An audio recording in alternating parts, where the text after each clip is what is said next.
Il y a un autre cheval qui arrive en courant. Donc je continue à le regarder. Je le laisse observer. Dès qu'il vient sur moi, je le repousse. Donc je vais vraiment... Voilà. Ne marche pas vers les gens. Très bien. Donc là, à chaque fois qu'il vient vers moi, il faut vraiment le repousser.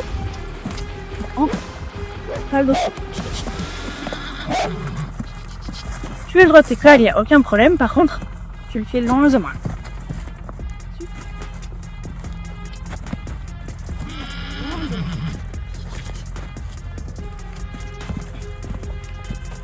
Ah, super.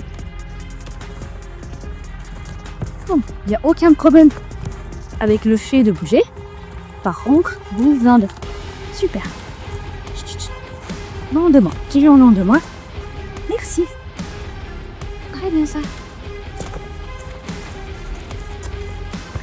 Hyper léger. Bon, si t'as envie de bouger, il n'y a pas de problème. Très bien ça. Vous voyez, je reste vraiment pas sur ma longe tendue. Très bien, t'as le droit de bouger. Tout va bien, Kiki. Si, super. Très bien.